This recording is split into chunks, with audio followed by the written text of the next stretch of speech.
गोप ग्वाल नाचते गाते कीर्तन करते हुए बोलो वृंदावन बिहारी लाल की जय। वृंदावन पहुंच गए। प्रभु नया नाम रखा गया। यमुना तट के किनारे गोचारण के लिए निकले।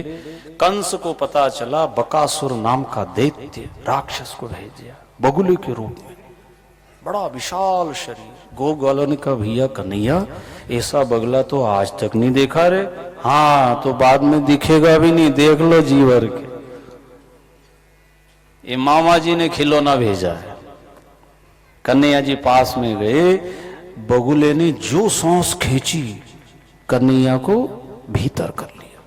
गोप ग्वाल घबराए, अरे ये तो कह रहा था कि बगला नहीं दिखेगा, पर ये तो कन्हैया ही नहीं दिख रहा।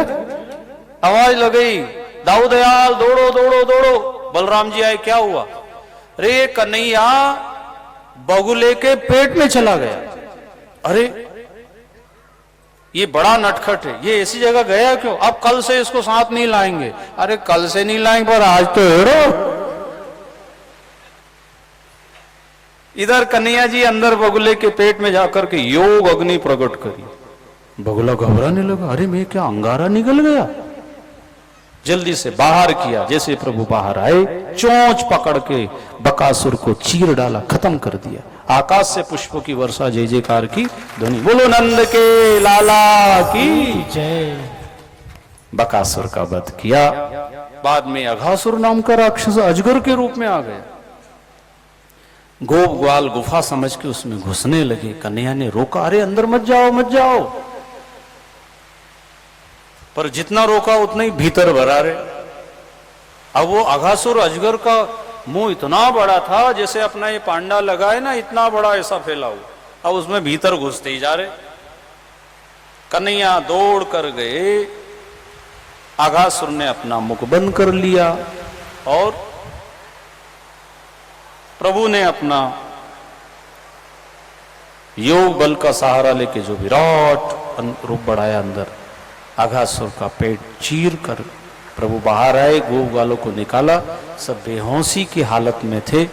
प्रभु ने सबको सचेत होश में लाए।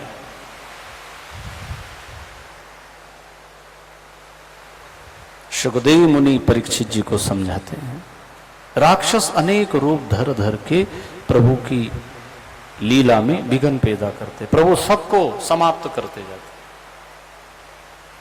यमुना जी में काली नाग रहता था, सारा जल जहरीला हो गया। प्रभु गेंद का बहाना लेकर गए और काली नाग के फण पर नृत्य करके उसका मान मर्दन किया। वहां से उसे हटाया और रमणक द्वीप पर उसे पहुंचाया और कहा यहाँ का जल गायें पीती है, गोपाल पीते हैं, ये जहरीला जल पी करके कहीं बेहोश हो जाते, तुम यहां से, तुम्हारा स्थान है वहां चले जाओ। काली नाग को हटाया, यमुना जल की शुद्धि प्रभु ने की। कथा के माध्यम से ये संकेत हर जगह हम देते हैं, जल की शुद्धि। वर्षा कम हो रही है, पानी की कमी होती जा रही है, और जो पवित्र नदियां हैं उनमें हम धार्मिक कचरा ले जाकर डालते हैं।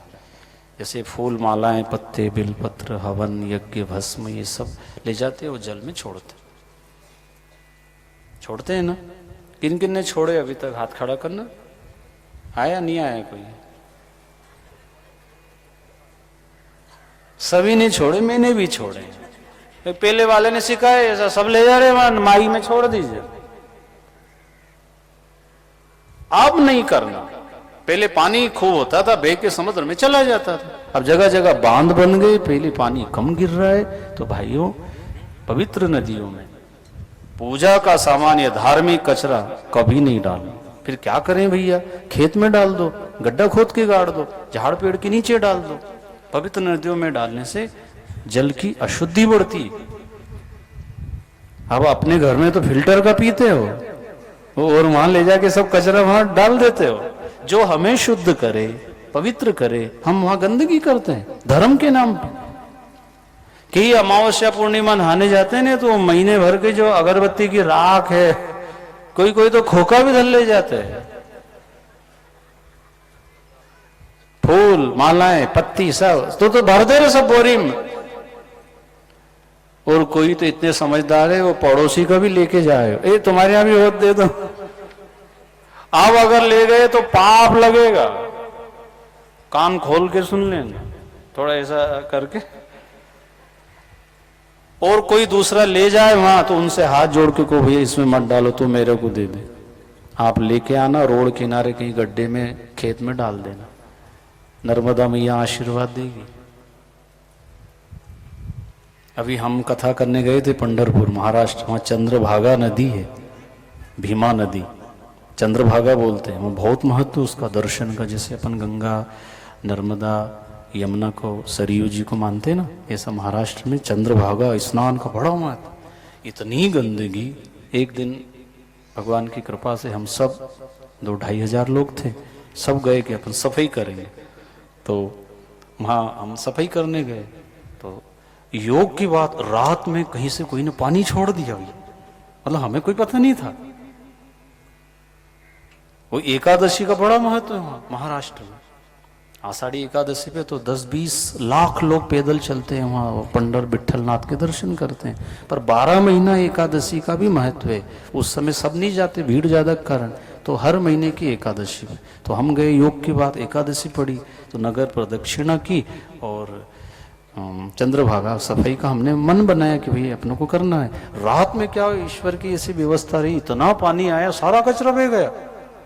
हमने कहा यार अब सेवा तो मिलेगी नहीं, फिर भी हमने कहा किनारे पे जितना कचरा गंदगी, कोई भोजन बना रहे हैं, कोई ने कपड़े छोड़े हैं, आपको पता है सब कितनी गंदगी, हम सभी जाके करते हैं। हम नहीं तो पड़ोसी करता, अपने गांव का करता।